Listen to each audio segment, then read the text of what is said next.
আমাদের দেশের মানুষ বিচার পায় না, শিশুরা ধর্ষিত হচ্ছে, বর্ডার দিয়ে অস্ত্র ঢুকছে থানাতে, আমার জনগণ বিচার পায় না, মামলা দিতে গেলে মামলা রাখে না, আর স্বরাষ্ট্রমন্ত্রী সংসদে দাঁড়িয়ে উনি বাংলাদেশের মানুষকে প্রতারণার সংবিধান শিখায়। আপনাদের কি অধপতন হলে মানুষ আর বিচারও চায় না, কারণ সে জানে বিচার চেয়ে লাভ নাই, কারণ সে বিচার পাবে না। কি আমরা বাংলাদেশের এমন একটা সময়ে দাঁড়িয়ে বক্তব্য দিচ্ছি এখানে, যখন শিশুদেরকে ধর্ষণ করা হচ্ছে এবং বাবা বিচার চাওয়া বন্ধ করে দিয়েছে। বাবা বিচার চাচ্ছে না কারণ এই বিচার ব্যবস্থার উপরে বাবার বিশ্বাস নেই।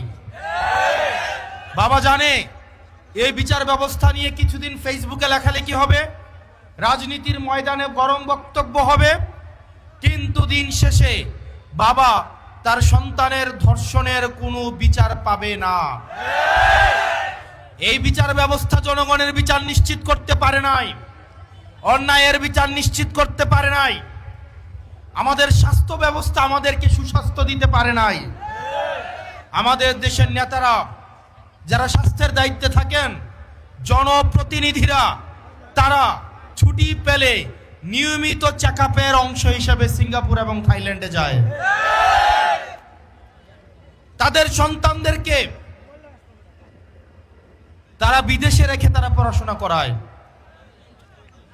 যে লোকটা বাজারে জিলাপি বানায়, আপনি যদি ওই লোকটাকে বলেন ভাই আপনি জিলাপিটা খান, সে যদি জিলাপি খাইতে অস্বীকৃতি জানায়, এই জিলাপির প্রতি কি আপনার আস্থা থাকবে? যে লোকটা এখানে চটপটি বিক্রি করে, ওই লোকটাকে যদি বলেন এই চটপটিটা আপনি খান, উনি যদি বলে যে না এটা আমি খাবো না, আমি অন্য জায়গা থেকে চটপটি কিনে আইনা খাবো, ওই লোকের চটপটিকে আপনি কিনা খাবেন?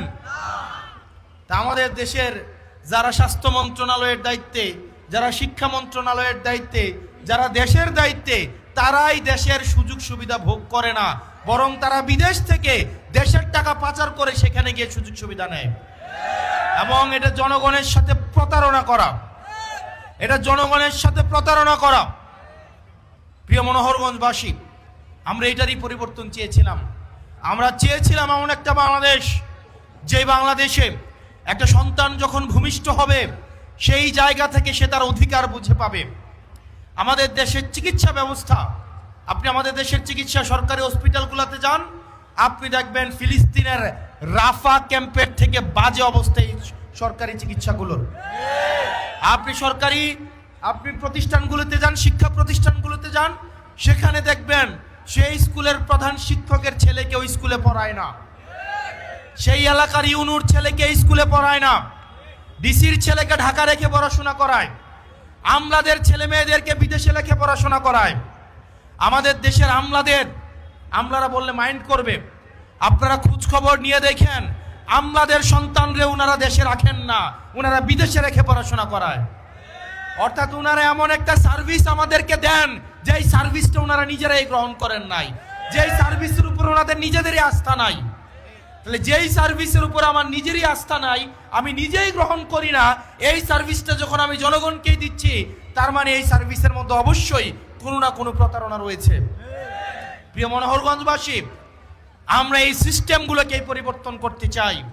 আমরা পরিবর্তন করতে চাই, যখন কোনো বিচার প্রার্থী বিচারকের কাছে যাবে, মুখ দেখে তার বিচার হবে না, অপরাধের মানদণ্ড দেখে তার বিচার হবে। আমরা দেখতে পাই ক্ষমতাসীন যারা রয়েছে তারাই যদি থানায় যায়, তারা অপরাধী দলেরও যদি হয়ে থাকে, তারা যদি থানায় যায়, আমরা দেখতে পাই ওসির সাথে বসে তারা খুশবু গল্প করে। একটা নিরীহ মানুষ যাদের নামে বিচার দিতে যাবে, থানায় গিয়ে দেখে তারাই ওসির সাথে বসে টুস বিস্কুট আর দুধ চা, একদম ক্রিমওয়ালা দুধ চা বসে বসে খায়। নিরপরাধ মানুষগুলো তখন থানা থেকে মাথা নত করে চলে আসে, কারণ সে জানে এই থানায় তার বিচার হবে না।